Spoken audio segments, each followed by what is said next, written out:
So if you want to have your skin and your hair and your nails look really good, eat sweet potatoes. They'll help you. Like we said, sweet potatoes have almost twice the recommended daily allowance of vitamin A. They have 42% of the recommended daily allowance of vitamin C. They have 4 times the recommended daily allowance of beta-carotene, which you need to have for your bodies to be healthy. When you eat the sweet potato with the skin, they have more fiber than oatmeal. All these benefits with only about 130 calories to 160 calories per potato. So you're not going to get fat eating sweet potatoes, but you're going to get healthy and look really good. They contain fiber and naturally occurring sugars, complex carbohydrates, protein, vitamins A and C, and calcium for your bones and teeth. There's sugar in here. That's what makes them sweet potatoes. But it's a good kind of sugar. It's different from the sugar from Halloween candy. You may notice if you give little kids a bunch of candy and they're like, ah! And they get all hyperactive, and then about 10 minutes later, they're like, oh, and they pass out on the floor. They had a sugar high. And what comes with a sugar high? A sugar low. But not with sweet potatoes. Sweet potatoes have sugar that gets released little by little, all throughout the day, to give you energy all day long. Not all at once, but little by little, so your body can actually absorb it and use it in a good way. A lot of athletes who are long-distance runners who are going to have a long game of soccer or football have sweet potatoes for breakfast because it gives them that energy they need to sustain activity for a long period of time. Not all at once, like candy, but little by little throughout the day. People who are diabetic have to be careful about sugar. Sweet potatoes are much more healthy for their bodies than candy would be. Okay, so there are lots of ways to eat sweet potatoes. I'm going to sit down so you guys can see over my head. But you can bake them. You can cook them like my Aunt Esther does for Thanksgiving with marshmallows on top, which is not my favorite way to do it. You can have sweet potato pie. You can have sweet potato soup. You can have sweet potato pancakes. You can have sweet potatoes baked with fresh rosemary from the garden. You can have sweet potato chips. You can have sweet potato salad with ham and pineapple. You can have mashed sweet potatoes. Comforting. You can have sweet potato cheesecake. You can have sweet potato spice cake. You can have sweet potatoes cooked with carrots and lentils and bacon. Lots of beta-carotene in this dish. You can have sweet potato burritos, where the tortilla is made from a sweet potato. You can have, my favorite way to do it is a baked sweet potato, where it's all crunchy on the outside, nice and gooey on the inside. And you can put butter on it, and some people put salt and pepper.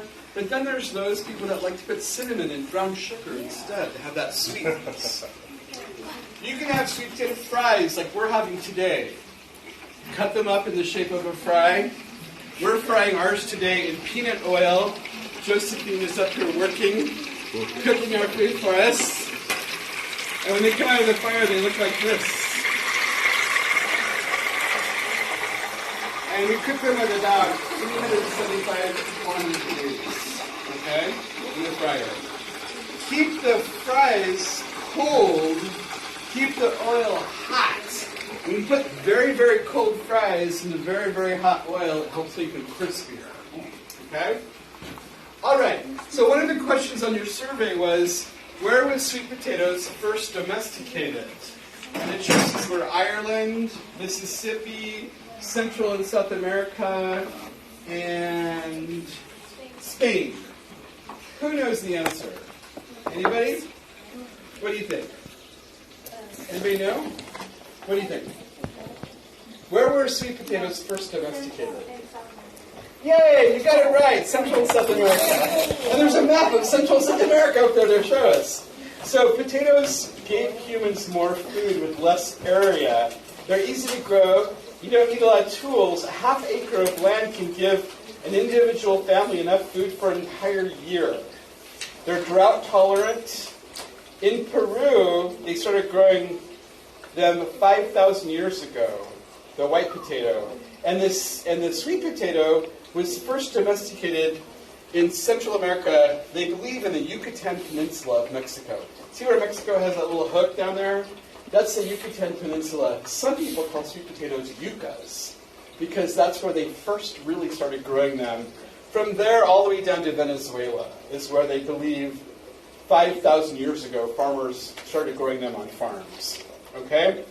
Then the growing of sweet potatoes went all the way to the Caribbean islands. About 2500 BC. You know what BC means, right? So way, way back, they were growing sweet potatoes. People didn't even know people lived in this part of the world, but they were growing sweet potatoes there. And that's what scientists have been able to kind of figure out. White potatoes were first domesticated in Peru. And in Peru, there's a mountain range called the Andes Mountains.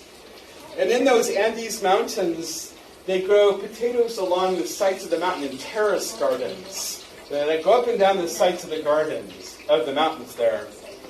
These are some of the people of those areas harvesting potatoes. What's really interesting about this mountain range is the higher up you go, it gets colder. And the farther down you go, it gets warmer.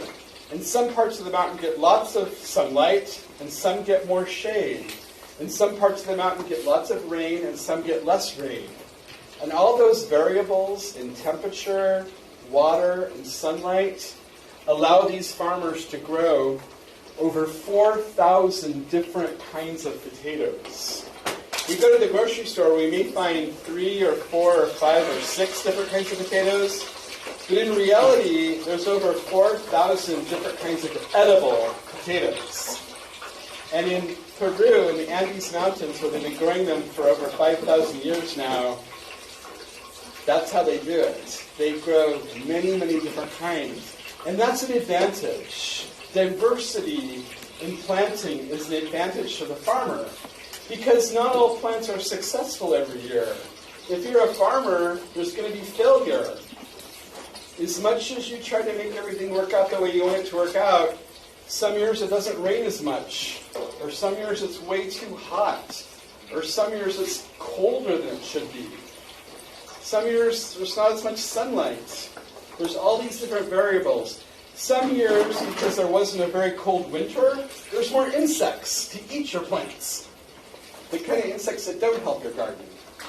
So if you're planting a diversity of crops, if you're planting 4,000 different kinds of potatoes, if for some reason 1 or 2 of the varieties don't grow very well that year, you have all the other different kinds you can harvest. Do you understand? If for some reason this kind of potato didn't do good that year, I have all the other kinds I can harvest. When you plant many different kinds of plants, it's an advantage to the farmer. It's an advantage to the plants, too. Because when plants have many different kinds of plants all competing to survive, it makes them stronger. Through the evolutionary process, they become stronger and more resistant to drought, to bugs, to diseases. Diversity is key. In this room, we have a lot of diversity in human beings. And that makes us stronger, too. Because we get to learn about all different kinds of cultures, religions, different parts of the world, and we're more knowledgeable and more able to navigate through the world because of this knowledge. I grew up in a small town in Nebraska where everybody was the same. All a bunch of white people from Germany and Ireland and Sweden. I had to get out of that town because I needed to be around diversity. Because I wanted to be in a world where there was more diversity, where I felt safer. So diversity is a really good thing for plants and for people, both. So this is a farmer in the Andes Mountains taking a rest break after harvesting potatoes. All right, so how did potatoes end up in Europe? Because they didn't start out being in Europe. They started out in Central and South America, where a lot of our food first started.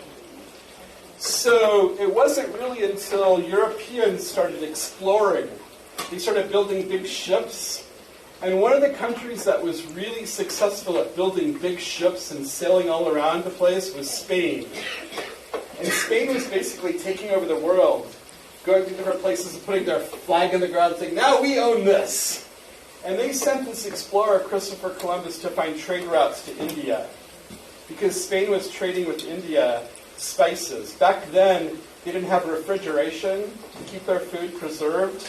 So without a refrigerator, what do you do to keep meat from going bad? You packed it in spices. And the spices preserved that meat. And those spices came from India. So they were trying to figure out how to get to India, and they wanted to find a different way to get there. So they sent Christopher Columbus towards the direction of Central America. And he was going to India, and he didn't know that there was a place called Central America. And when he was in the Caribbean islands, he saw people that were there. And what's really weird is they have a holiday called Christopher Columbus Day, where they say Christopher Columbus discovered America, even though there were already millions and millions of people that were living here, okay, that have been living here for hundreds of years.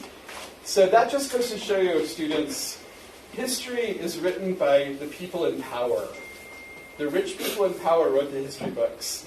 And that's why we have to do a job of digging deeper to find the real story of who really did that, who really discovered America. It wasn't Christopher Columbus, okay? In fact, they're thinking about renaming that holiday to Indigenous Peoples Day. People that are actually already living here. They're the ones that discovered America. Anyway, Christopher Columbus, his boats came upon the Caribbean islands, and he thought he was in India, in the West Indies of India. So when he saw people there, he called them Indians, which is what you call people from India. Were they from India? No, but ever since then, we call Native American people Indians, because Christopher Columbus was making a mistake. So that just kind of shows you how history can be wrong. And we can be telling the story in the wrong way. So Christopher Columbus found things in the Caribbean islands he'd never seen before. Sweet potatoes and regular white potatoes. And he put these back on the ships, took them back to Europe, and introduced these to Europeans. And Europeans started growing potatoes because they were trying to figure out how to feed people. Got a whole bunch of poor people. How do we feed all these people? How are these people going to feed all their kids? Potatoes. You don't need to be rich to grow them. You don't have to have a lot of land. You don't have to have tools. You don't even have to have good soil. You can have bad soil, and you can grow potatoes. A small area, say as big as those dusts all together, could grow enough potatoes to feed people for a couple months. In one of our 4-foot by 12-foot beds, we dug up close to 200 pounds of potatoes in the last couple of weeks. That's enough food to feed people for quite a while. Just think of have a whole backyard of growing potatoes. They could make enough food to last through the winter. Potatoes, if you dig them out whole like this, you can store them in a dark, dry, cool place, and they'll last November, December, January, February, March, April, even into May. You can keep eating these potatoes that you harvested in October, in May, if you store them correctly. And poor people that needed to feed their kids, this was a really great solution. You don't have a lot of land, you don't have to be rich, you don't have a good soil, plus all the vitamins in potatoes. What's the vitamin that helps people be healthier? Vitamin C. Is that in the potato? Yeah. In Russia, people were having a disease called scurvy, which was making their gums rot and their teeth fall out. Do you know what prevents scurvy?